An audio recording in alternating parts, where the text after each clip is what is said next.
We tell stories from the region with our music, and we also play our own compositions, tunes and songs. Parts of touring that we have not missed. People always say the driving, but I genuinely have missed driving to Scotland and back for a show. Nick snoring in the back of a Mondeo and dribbling everywhere. Yeah, I'm also always hungry, so not touring means I can eat all the time. I can't do that if I'm in the back of a Mondeo, so just Belvita biscuits and that's it. So yeah, it's nice. I've not missed a Belvita. My name's Masouri O'Connor and I'm a singer-songwriter. I work in acoustic music, but I also like to push the boundaries of that sound by introducing electronic elements. And with my lyrics, I'm really interested in telling stories through my songs. So sometimes my songs are my own experiences, but a lot of the time they're influenced by stories that have happened to people I know, or they're influenced by fiction, or they're kind of imagined characters and personas. The part of touring that I have not missed, I think, is probably feeling stuck to my phone all the time. Because the thing about touring is you're sort of always waiting for the next thing. So you're either like in the travel lodge waiting to get into the van or the car or however you get into the next place, or you're in the car waiting to get to the place, you're at the venue waiting for the sound check, and all of these like times are opportunities for me to just scroll mindlessly on my phone, which makes me feel like crap. So I've really noticed that not doing that this year it makes such a difference to how I feel. And I need to, like, when I start touring again, I really need to find a way of keeping my fingers from just doing this, like, mindless scrolling. I'll probably take up knitting or colouring in. So we're Lady Masouri, and we've been playing for 11 years together now. And we started off, the kind of central thing about our band is that we sing vocal harmonies.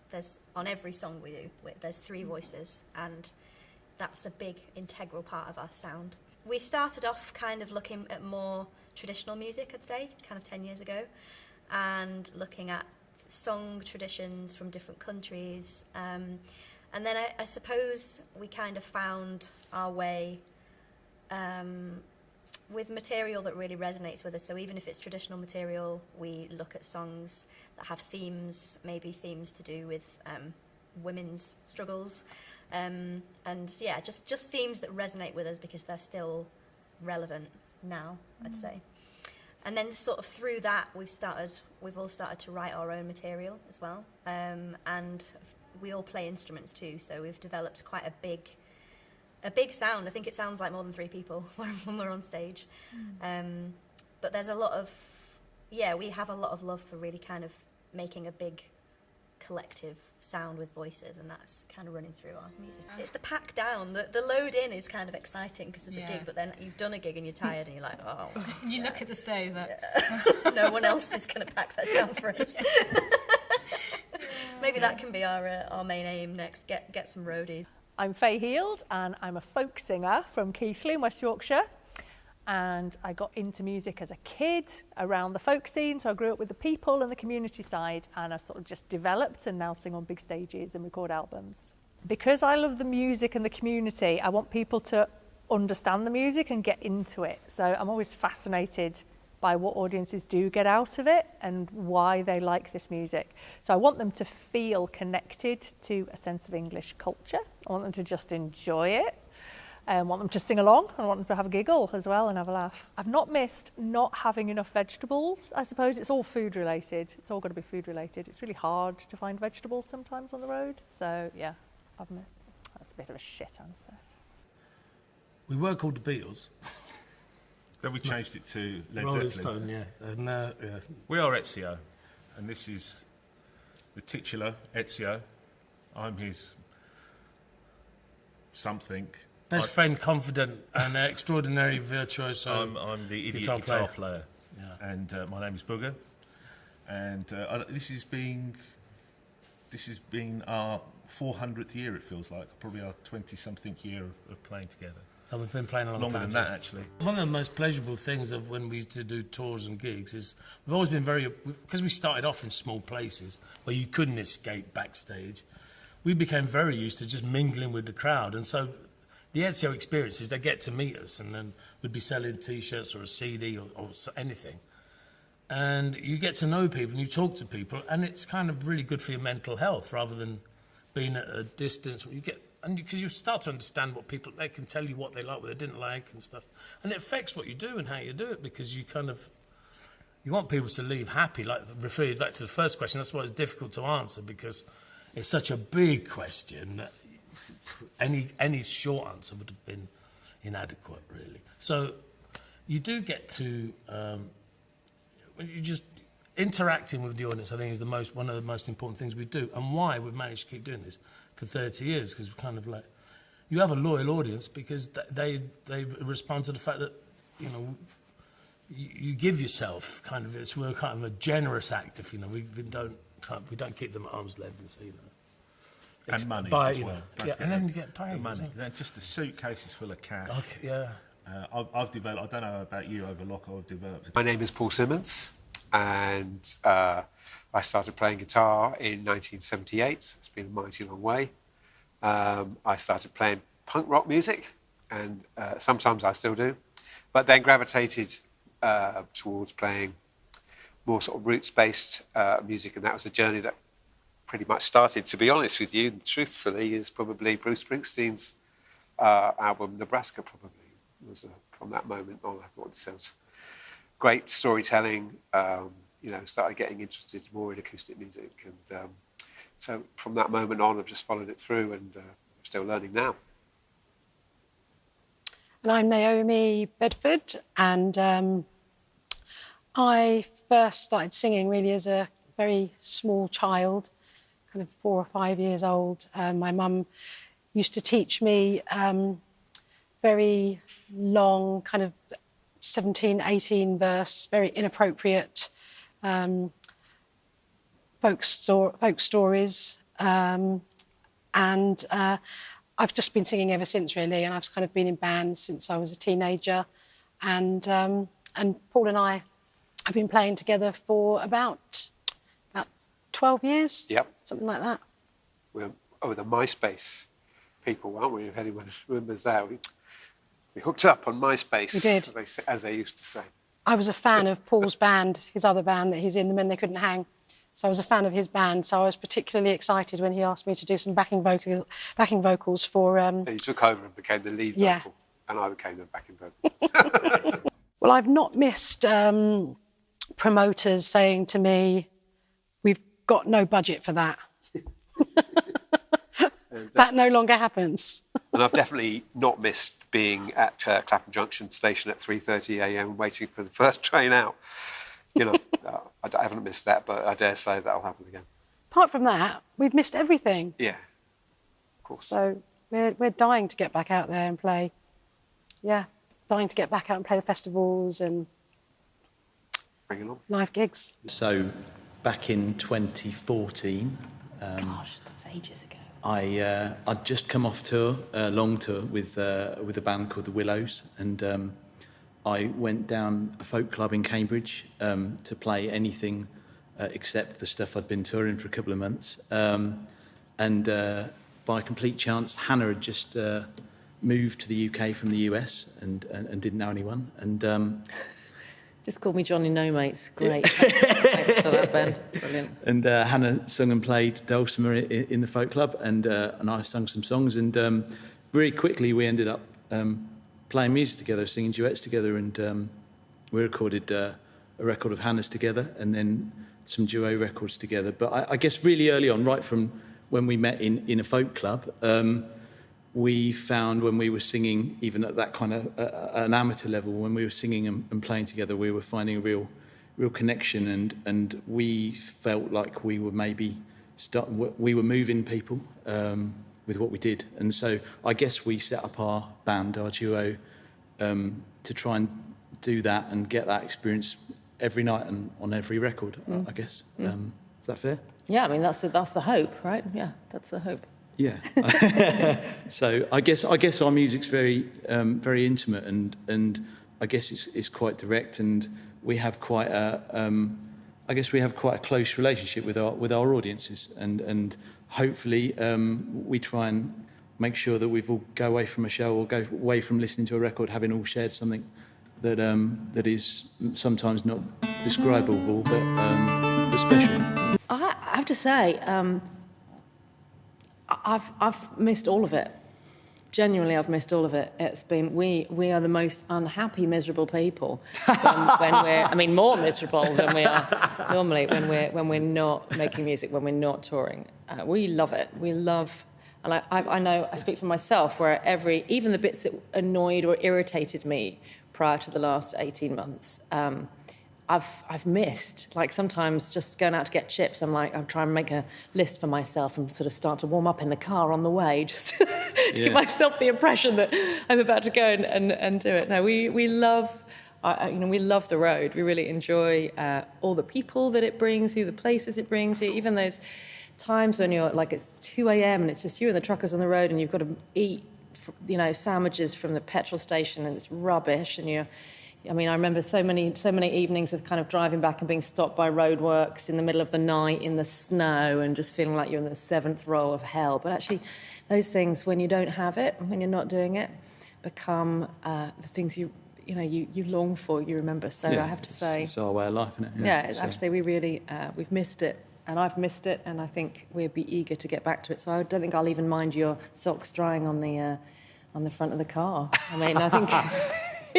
So you've given a fake answer. You've slipped the socks on the dash in. No, I even miss your socks on the dash, right? So right. I'm ready for it. There you go. You heard it there first. Hi, I'm Holly Rogers and...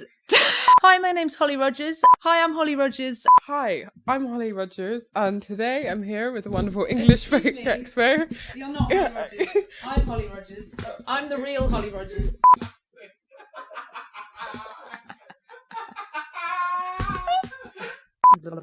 Hi, I'm Holly Rogers, and today I have come to the Woodroom Studios in Manchester to shoot a couple of live videos for my tracks with the English Folk Expo team.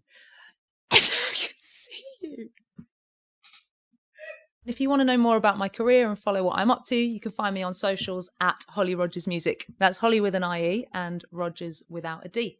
If you put it with a Y or a D, then you will find another Holly Rogers, and she might be worthy of your time, but it should be your private time. She's an internet sensation of a different kind.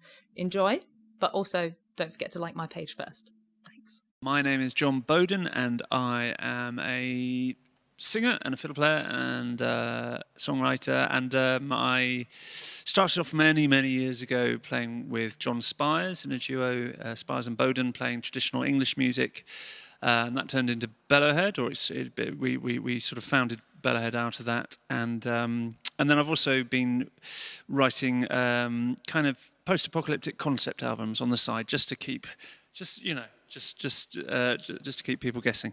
And we're going to be doing quite a lot of that stuff tonight, because I started playing with the strings with Lucy Morvan and Helen for one of my songwriting albums, and so that sort of tends to be the centre of what we do, but we do quite a lot of trad stuff as well. Part of touring that I have not missed the most,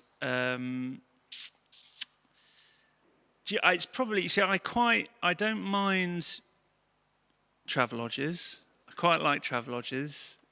I've been pushing for sponsorship from Travelodge for 15 years, but it hasn't happened yet. But no, I don't mind that sort of side of it. But what I do hate is having to load out from the car to the Travelodge room at 2 a.m. when it's the other side of the hotel, and then you sleep for 6 hours, then you just have to load it out again. Very annoying, very annoying. So I haven't missed that. So the album's fabulous. Thank you. And you spent 2 years or so putting it together. Lockdown didn't help, did it?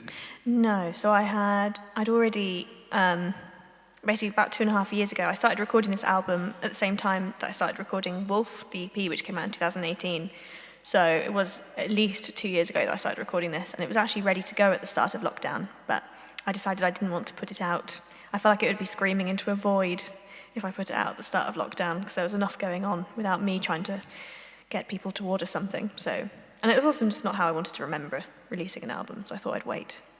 As you got to the end of lockdown, Did you find that your writing had changed? Maybe a little bit. I actually found it really hard to be inspired during lockdown. I think a lot of people would agree with that. When you're staring at the same four walls every day, I think it's quite tricky to be coming up with lots of creative content. But I think it more changed my perspective on building an audience and performing, and because suddenly everything was online, and so I think it was a really interesting learning curve in that respect, perhaps. I must ask you about what it was like touring with Richard Thompson. Oh yeah, dreamy would be the word I'd use. He's a really lovely man. He's quite shy and quite quiet, but yeah, really kind, and I was really honoured to open for those shows in Ireland with him. And also performing in Ireland was just the best. The crowds were incredible, like the generosity, and yeah, I've never really had that kind of response before. It was quite overwhelming at first because it's so enthusiastic. It's a different kind of attitude towards live music there, which was brilliant, and I would really like to go back out there as soon as I can. I'm Sean Lakeman. And I'm Catherine Roberts, and we are a married couple, and we've worked together for over 25 years now, and we play a mixture of traditional folk music, some songs that we write ourselves that are very much rooted in the traditional storytelling side of music, and we throw in the occasional random cover just for fun. Catherine plays piano and woodwind, things like clarinet, flute, the occasional bit of saxophone occasionally, and she sings, whilst I just stick to the acoustic guitar. The part of touring I haven't missed is the driving. The travel is the real work, I believe. You know, not the experiencing different places, but the hours spent on the road, in airports, you know, on ferries. That is the the smell of petrol and diesel is a musician's odeur. Well, no, I agree. I agree totally. I have nothing to add to that. No, only that I think, having been through the last however many months of pandemic, you know, it's refreshing to be able to be out playing in front of people again. It's been a remarkable experience that I don't think any musician could have expected their reaction once they got back on a stage and played in front of people. I think it's been a profound thing. I'm Katie Rose Bennett. I write compelling and emotional songs which tell stories of love, despair, connection, and community. I think that's kind of how I describe it. All my life's work is about connecting people through music and song, whether that's running community choirs or leading songwriting workshops or creating and performing my own songs. Everything I do is about song. Tell me about when you first started writing songs. I first started writing songs when I started to write poetry as a form of healing from grief, and I turned my poetry into lyrics later on, around 15 and 16 years old. Wow. Were you a musician before that point? No, but I think that I wanted to be. I would often spend time with my friends pretending that I was Scary Spice. And we thought that we were the Spice Girls. Yeah. Yeah. So you wrote these poems, and then they turned into songs, and that's when you picked up the guitar and started making them into music. Actually, guitar. I was a late guitar starter. I took my poems, I turned them into song structures, and then I started to go to group singing sessions called Studio 7, and then I connected a way to sing my songs, and then I formed bands with friends, and then it was probably around the age of 18, 19 that I kind of dabbled with the guitar. I always had a guitar around, but I didn't ever see myself visually becoming a guitarist, and actually it's been quite hard to actually even say now I'm a guitarist, and I'm a guitarist, but yeah, we have this funny. I'm looking at the guitar now, thinking we have such a strange relationship, you and I. So how did Lady Nade come about then? Lady Nade. So when I was in college, I went to Access to Music, which is now called Access Creative College. I met a friend and I was really into Billie Holiday, and my name's hard to pronounce or something with the syllables. So when we'd go out and I'd introduce my name as Nadine, people would hear like lady. And then so she said, well, you've got Billie Holiday, Lady Day. What I'm going to call you Lady Nade. Quick fire questions. I'm going to reel them off, and you can give me some quick answers. Okay. If you could buy any type of food right now, what would it be? Chickpeas. What colour is your toothbrush? Blue. If you could be an animal, what would it be and why? A sheep, because sheep are cool and fluffy and cute. What is one of the things you would put on your bucket list? Swim with sharks. Who is your favourite superhero and why? Catwoman, because she's just cat-like. Who do you admire the most? My granddad. What is your favourite summer activity? Lying on the beach in the sun. If a movie was made of your life, what genre would it be and who would play you? Oh, wow. Psychedelic sci-fi with like some aquatic-esque to it. And who would play me? David Bowie. Of course. If you could be any flavour of ice cream, what ice cream flavour would you be and why? Oh gosh, honeycomb, because I'm crunchy and honey flavoured. Who's your favourite cartoon character and why? Favourite cartoon character? Well,